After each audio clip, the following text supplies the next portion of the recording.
So welcome to Stand Like Steel. This is our fourth annual, what I call the idea session. You all have an idea book built on the ideas from these folks here. This isn't about me, this is about them telling their stories and sharing their ideas. There are over 40 ideas in the book. What's going to happen is we're going to go through 4 categories. We're going to be talking about customer service, something cool and different called future stating, employee engagement and relevancy. We've left room in here for you to take notes. Due to time constraints, they'll each present one single idea in each of the 4 areas, and they're going to have about 2.5 minutes to do that. I'll introduce them real quick so you have an idea who they are, and if we have any time left at the end, we'll have a Q&A, maybe we'll have our own little parade here.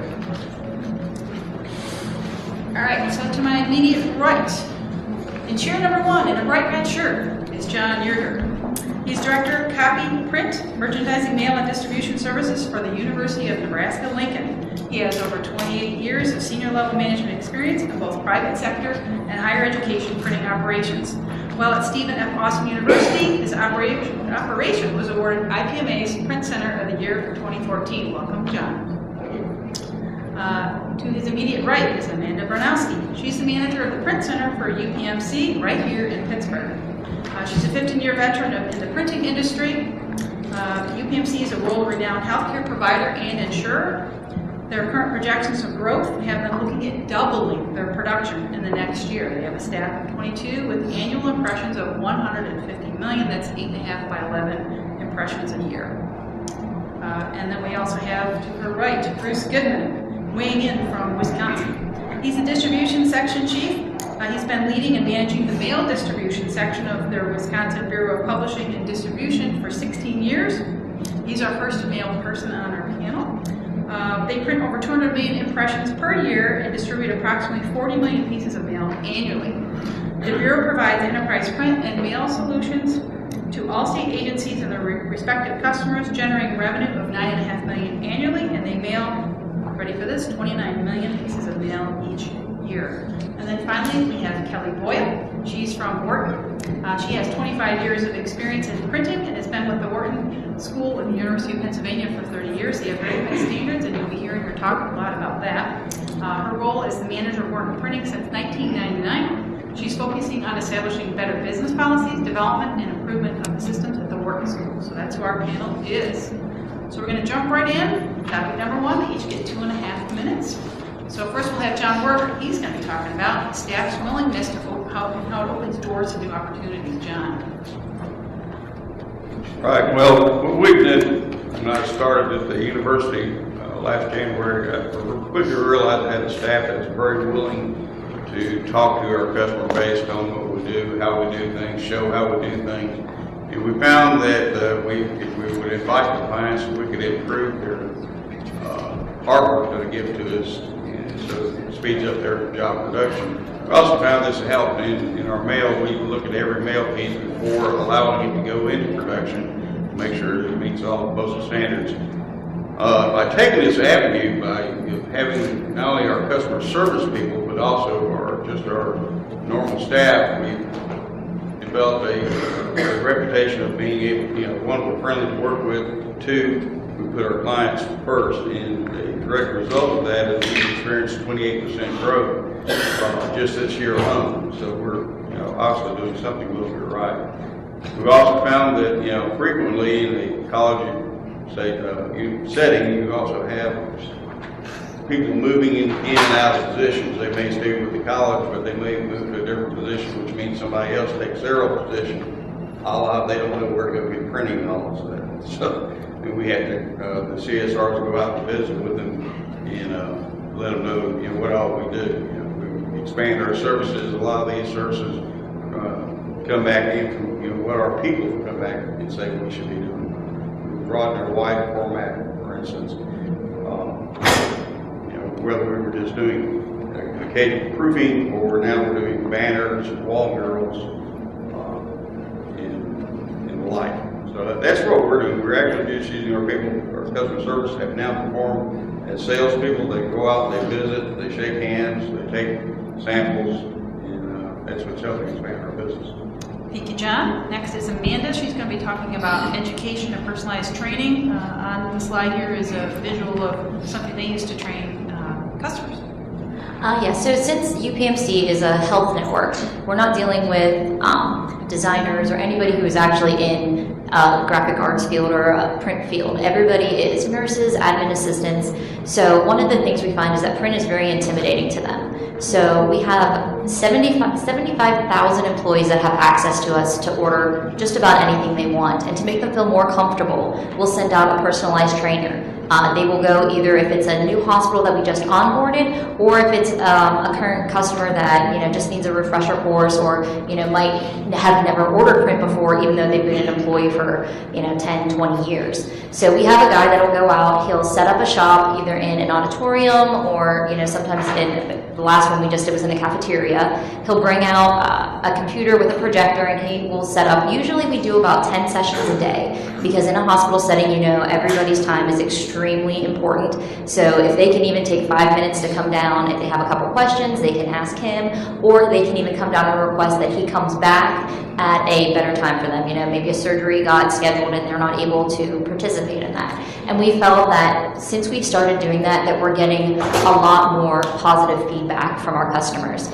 In the health industry, we had to actually go through and close down personalized print shops they had in every hospital to make one centralized print shop. When we did that, we weren't seen as a positive aspect. People didn't like that we were taking things away from them, so we kind of had to rebrand ourselves and show them that, no, we're here for you in a more personalized capacity. We're going to be able to do more things for you, and it's not like you're going to get lost in the mix because you can't run down to the basement and get the print shop that you need. So we definitely found out that we've had a lot of success with that. We've done a survey, and everybody, that's the one thing they love the most, is having that personalized training. And now, as they said, we're projecting to double our capacity within the next year. We are supposedly purchasing about 20 more hospitals, so having this onboarding of this personalized training for all of those hospitals ready is going to really help us to, when we bring those hospitals in, to have a successful exchange of, okay, we used to do it this way, now this is the new process, and it's not going to be a scary thing for them. Thanks, Amanda. Next will be Bruce. You're going to want to bring the mic a little bit closer to you. Bruce is going to talk about this model called Inspire. Okay, who in here has had to deal with the IT department and how they correspond, and you send an email and you don't get a please, you don't get a thank you, just a straight short sentence. And went through a similar situation with the state of Wisconsin just prior to us, to me getting there, where we consolidated, and it's like pulling hens teeth, saying. Very difficult to get people on board. But once you do that and you develop trust, things really start moving along. So we use what's called the Inspire model. It's driven top down, but then it's also driven bottom up.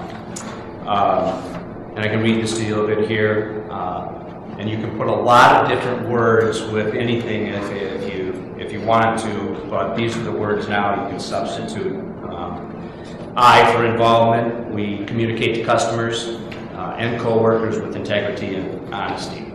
If you can't be good to your customers, if you can't treat them with respect, if you can't treat your coworkers with respect, how do you expect them to treat you with respect? How do you expect to get repeat business? Listening. Had to work really hard to become a good listener. Still working at it. Something that I'm going to continue to do probably for the rest of my life. We hear all about that in the seminars that we attend. So, and was for notice. We listen first to seek to understand. We engage in proactive communication. So we're trying to find out, ask questions, what is it that you need? Go beyond what they're telling you. Have a standard set of questions that you ask about every mail application. And then look at it, what is it do you need beyond that? S is for standards. We're dependable, always corresponding with a sense of urgency. If you don't feel the urgency, they're going to be able to tell that. Your customers know when you feel the urgency. Philosophy, we share the rationale behind our standards and for our policies. We let our customers know why we do the things that we do. I can I really don't like hearing someone say, no, we can't do that, as the first response out. We always show we care by having an I can attitude towards workers and customers. Well, that's easy to say, those are just words on paper, but if the first things that your customer hears is no, they're going to think that you're going to give them that response every time they call. Find out if it's something that you maybe don't do now, but that you can facilitate, whether it's outsourcing, insourcing. Find out if it's something that you can assist your customer with. R is for results. You're judged on the results. Bottom line, did you get the job done? Was it accurate? I always say that you can be 99.9% accurate, and we are. That 1/10 of 1% is 100% to the individual that was affected by it. Excellence. We understand the value proposition to our customer and each other. We don't use blame. In other words, we take ownership. If we're wrong, if we did something wrong, we try to make it right for our customer. It may not feel good. We just had an experience where our inner D driver picked up 99,000 pieces of mail, double postcards that were going to a vendor to be tabbed because we don't have a high-speed tablet. We had developed relationships over the years, right? The Postal Service was going to fine us $33 the cost avoidance. Instead of being a postcard, it was going to be a full-price letter with a non-machinable surcharge at the cost of $33,579. Don't panic. We have resources. Use them. Called up the Postal Service, got a hold of them, left a message. They contacted me. We talked about it, and they said we're going to give you a one-time exception because we know the mail that you present each and every day is good mail. It's accurate, your addresses are good, you're doing everything to meet the new updates. Bruce, you gotta wrap up. And so, bottom line, the last thing I want to say, don't forget about the soft skills. Customers want to hear please and thank you. That takes me back to the short responses that you get from maybe the IT department, not to pick on them, but use please, thank you.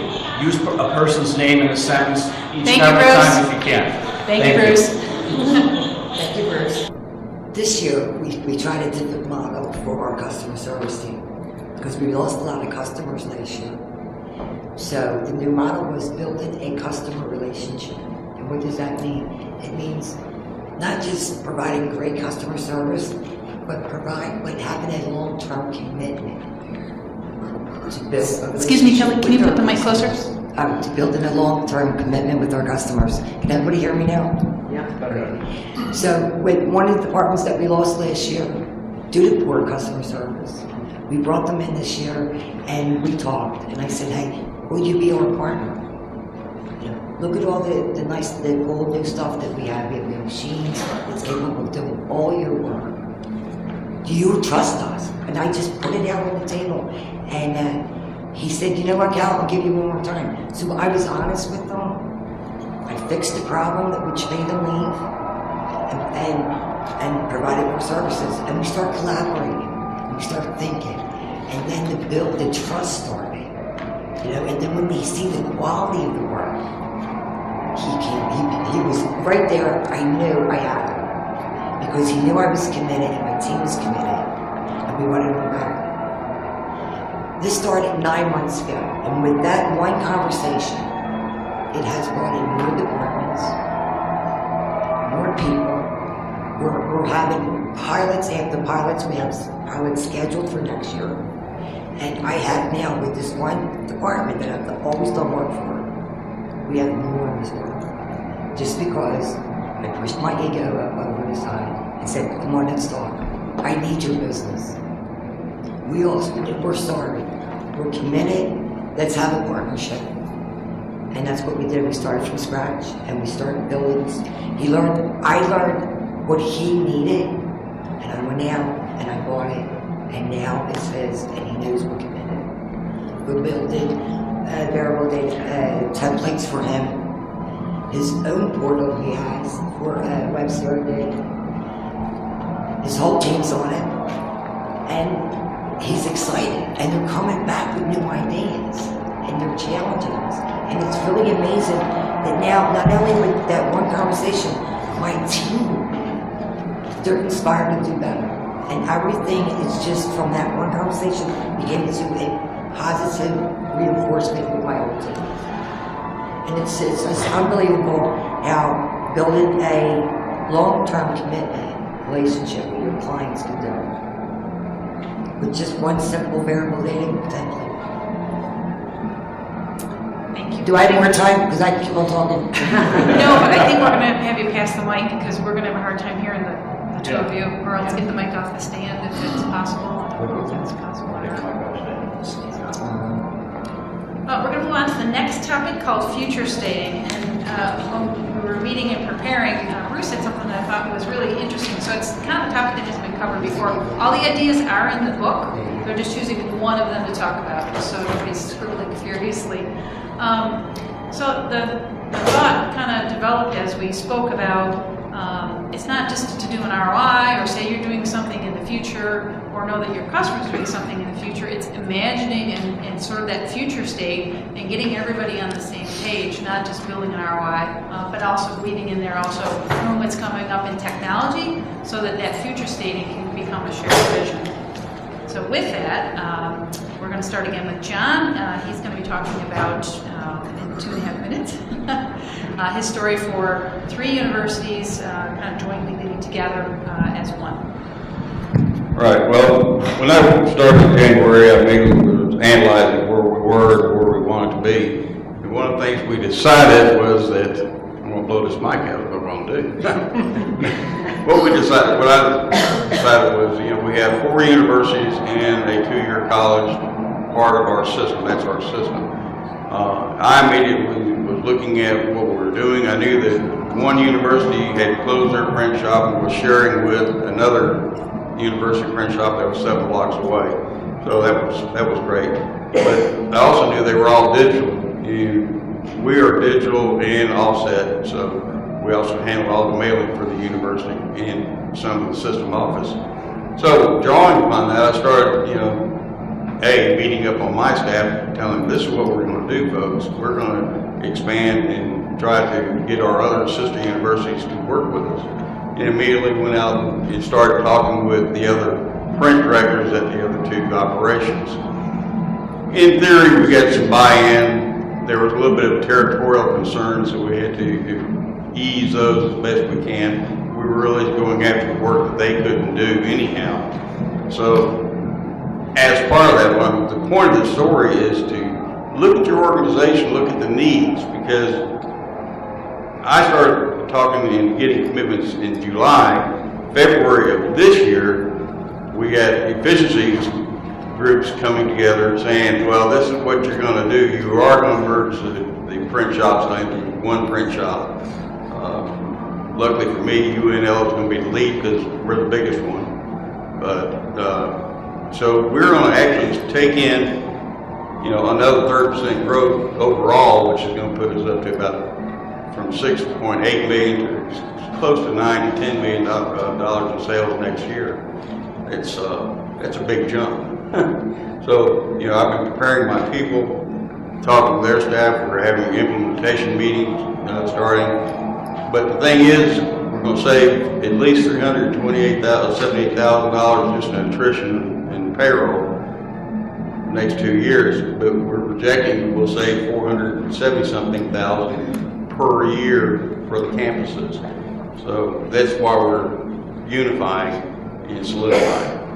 So, there you go. Thanks, John. Amanda, hand her the mic. She's going to be talking about client backing, and you can read the slide. So.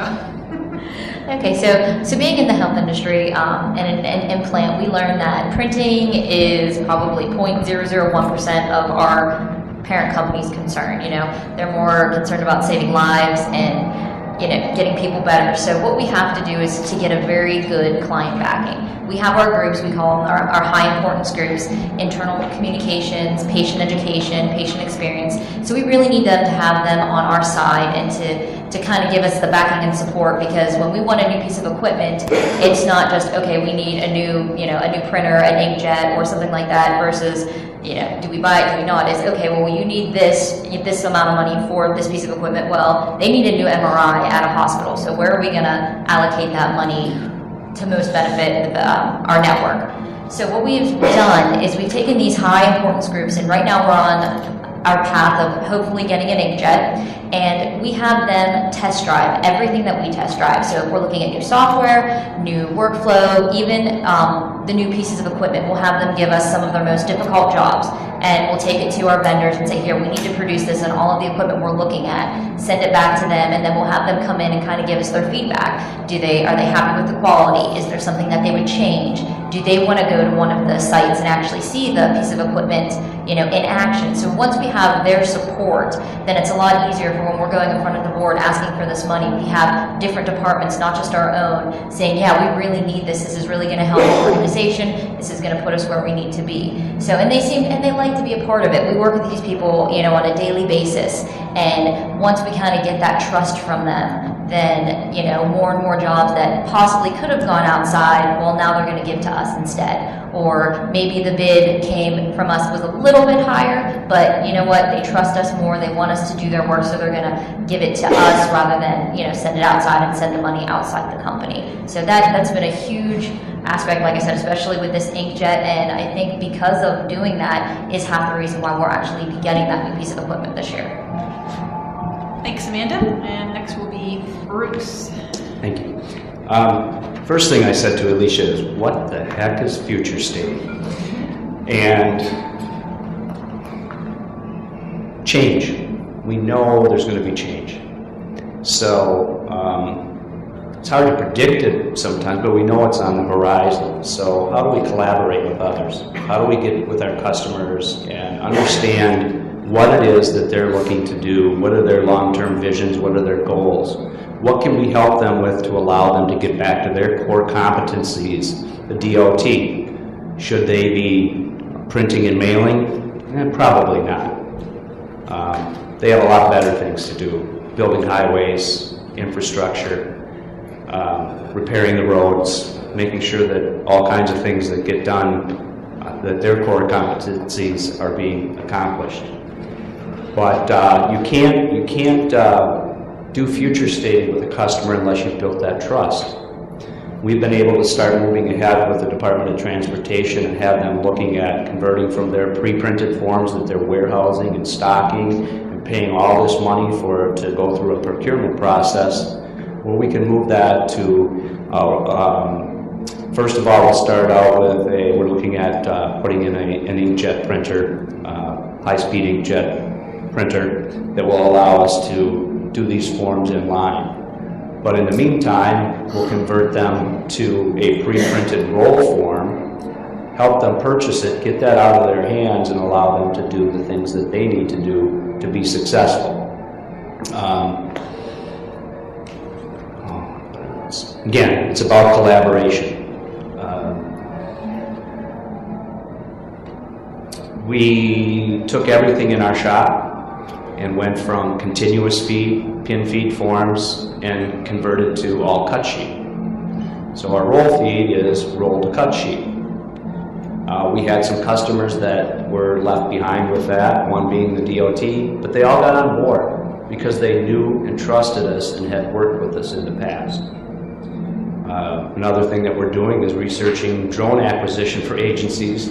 I now have the 3D camera for that. Yeah, you're out of time. You're out of time. To do video during phases of construction. Yeah, we can talk about that one later. Okay, want to give the mic to Kelly? Thank you. Future state forward it goes back to customer service, engaging your clients and having this partnership. I think the two most important things are knowing what's out there, knowing the new technology, and how it can fit in with your clients. Is that better? Yeah. And how it can fit with your clients. Future state is, there's two rules for future state. Knowing what technology is out there and how it can serve your clients. And, well, actually, three if I think about it. and giving your team the tools that they need. For example, external affairs and work executive education. They were looking for a technology that no one thought was out there. And they always, Kelly, please help us. And they're looking around and they're calling other people. And guess what we found? We found Direct Smile. And it fitted everything they need. We're the only ones on campus that have it. They're excited. And we found it. Again, we're committed. We're committed partnerships. It's just commitment. It's helping everyone and collaboration and knowing the vision. And that's what it means to me. It's just knowing what's out there. It's just that simple. Thank you. Dead Editing the book was where she saw some cross-media software, and she really bring that point out and said, wow, this is really cool, and kind of help people understand how that can really help them. We're going to move now on to employee engagement. We'll start again with John. He has this whole fierce thing. It's not about being angry, he tells me. Well, I don't know, I used it to scare her, but it didn't really go that way. But anyhow, the fierce is a state of mind. I guess you can change it out with completeness or confidence. What I was trying to get across to the staff is a buy-in. And from a buy-in standpoint, is that I want them to understand how they need to feel about what we do as a company, as an organization. If you look at your family, your mate, you protect them, you strive to do the best for them, you get the best for them. This is exactly the same attitude that we need to have as printers. We need our staff to buy in that they have to always do their best to, take care of their organization, be fierce about it, be demanding about it, don't be accepting poor quality. It ties in with our good neighbor policy.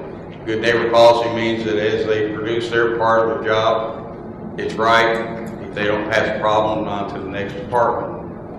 So, you can change the words, whatever you feel, I go with fair, integrity, excellence, relevant, committed, enthusiastic. The point is to get the concept through. And my staff bought into it very quickly. As a matter of fact, it's not on this slide. Somewhere in the book, I think we're up there. They're on a wall mural about it. And they bought into it, and it's a level of commitment that goes above and beyond. And it's not just to us, but we also demonstrate this to our clients. We are fierce about doing the job right for them. So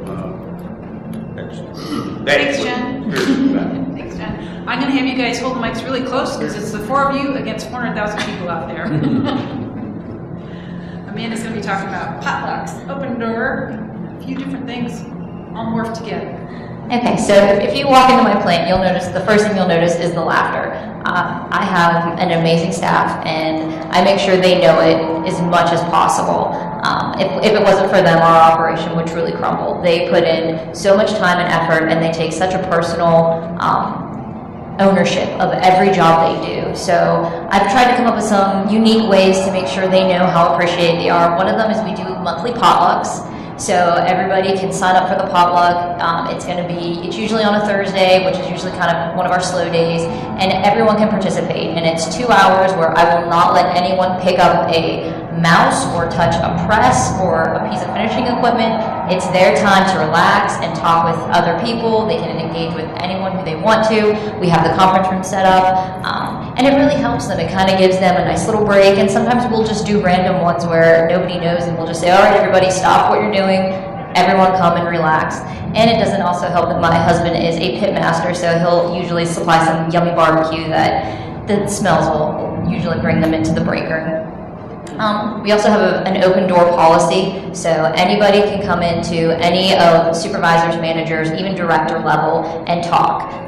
We do try to have them respect hierarchy, but if they have something that they need to talk about, and even if it's not work related, personal, they know they can stop in and just kind of sit down and relax.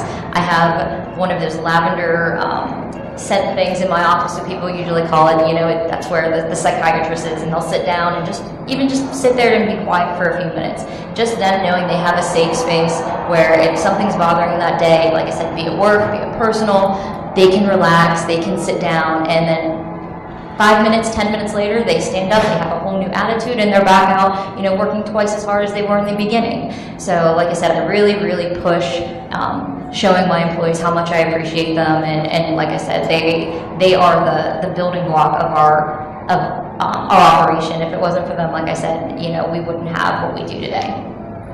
Thanks, Amanda. Bruce? Couldn't agree more, Amanda. Those are all great things. Talked about the Inspire model. Not only do we use that with our customers, we use that with our employees. We want people to treat each other well. We want positivity in the work environment. And we just don't have the room for the negativity. It's going to happen, but you have to address that. We have a monthly recognition program that wasn't happening before my manager took over. We have contract employees, we have full-time state employees, and each month there's an employee of the month. And the managers take the employee of the month, the contractor of the month, and the state employee of the month out for a nice luncheon, and they also have a small monetary award. Managers are encouraged to have one-on-ones with their employees. Extremely important to find out what is it that drives you, as well as to set expectations for your employees. If they don't know what your expectations are, how do they know what they're supposed to do?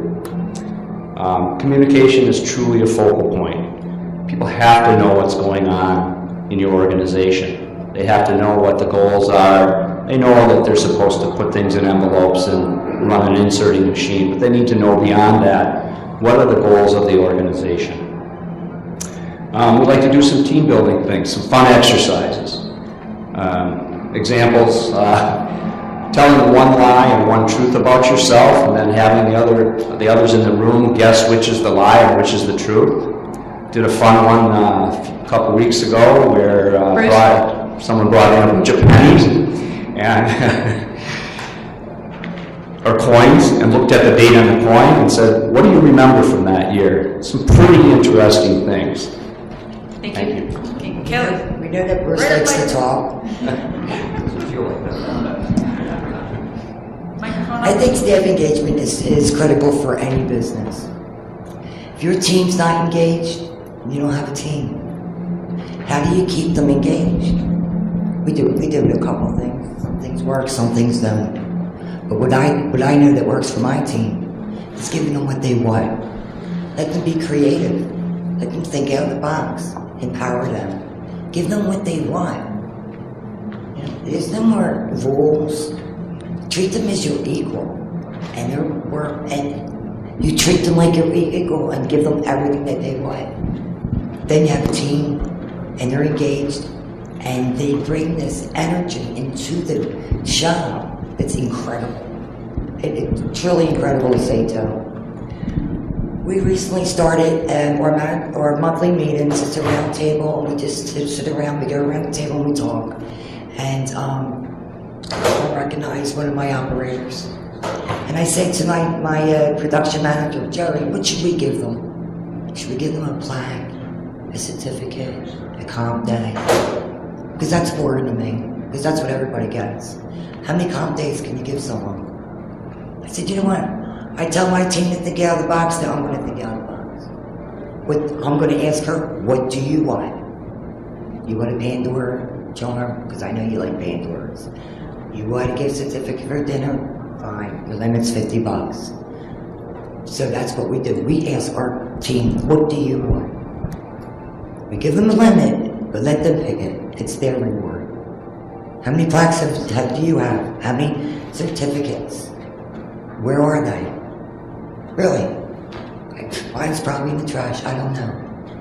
You give somebody what they want, she's going to wear that little Pandora bracelet, and she's going to come in and she's happy. Happy staff, they work, and your work's efficient, things get done. Because like Bruce said, there is no time for that negativity.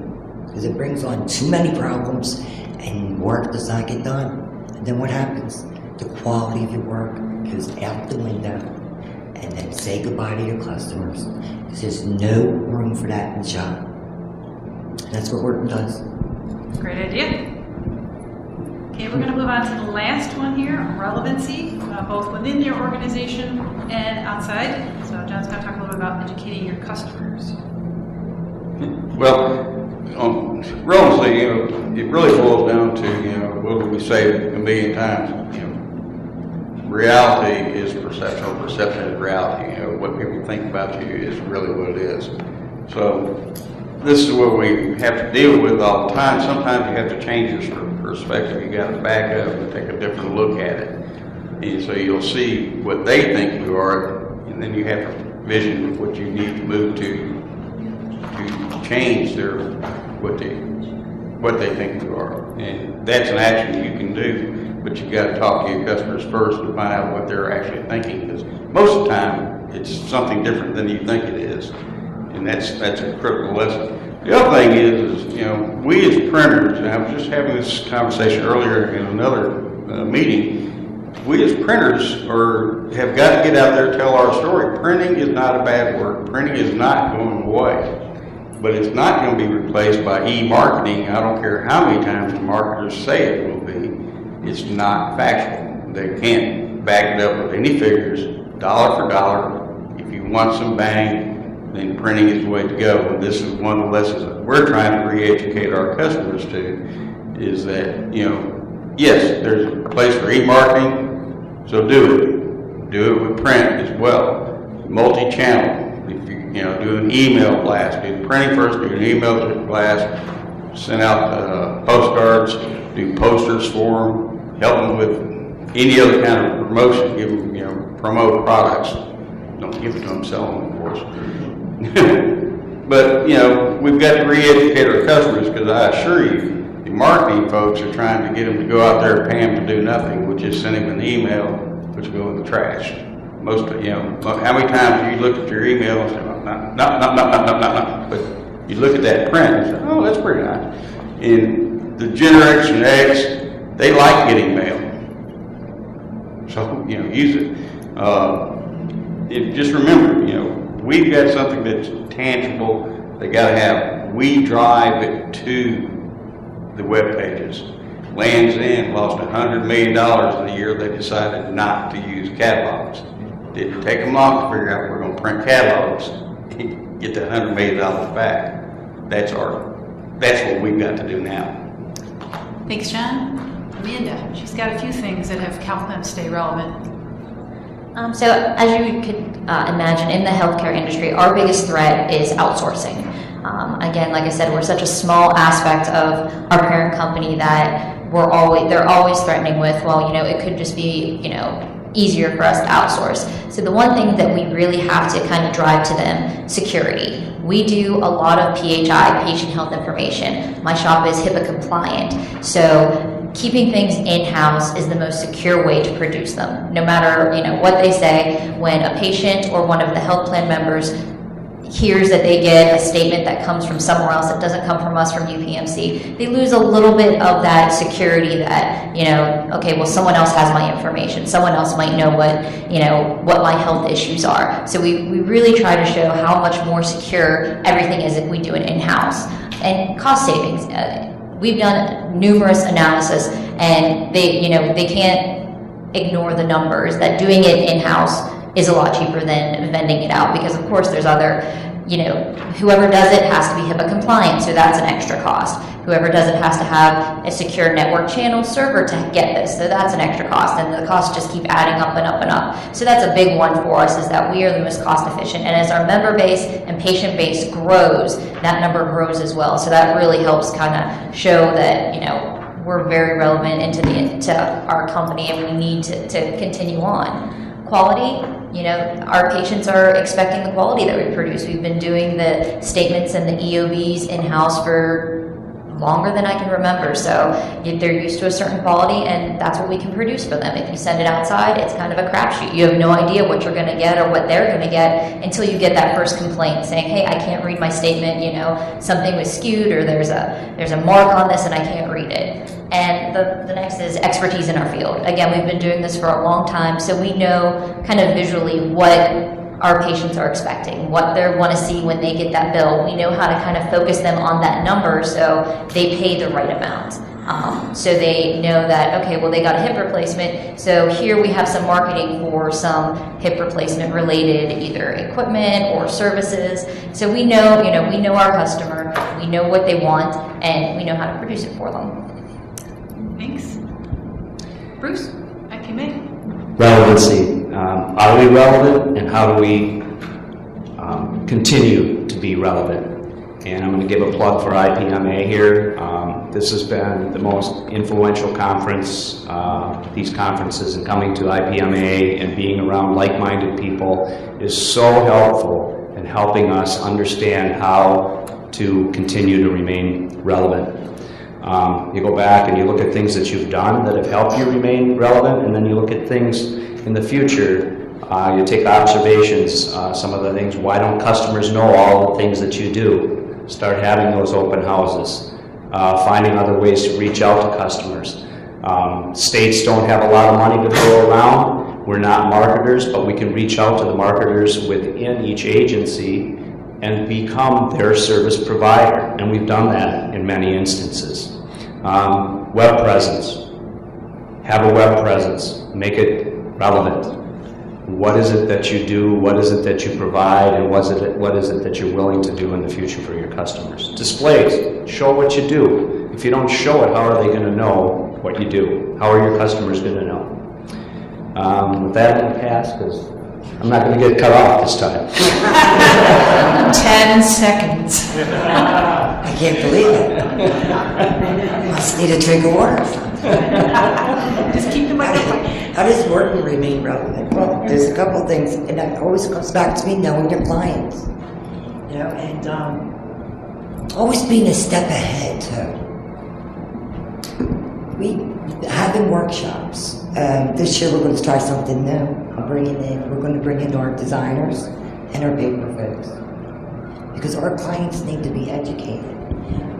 They always pick out the wrong paper, and it drives me insane that they want something on gloss, but it should be on matte. They want something on this, they want the new fuzzy paper, it drives me insane.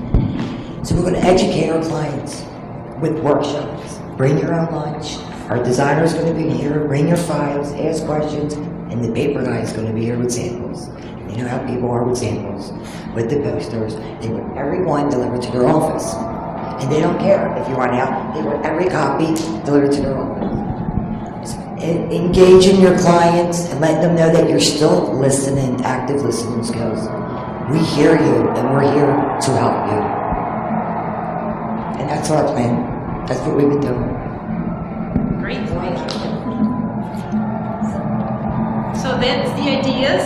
The book is available for download. There is a URL in the front there that will take you directly to it. If you're interested in the books from the last 3 years, they're on the white papers page of the RSA website.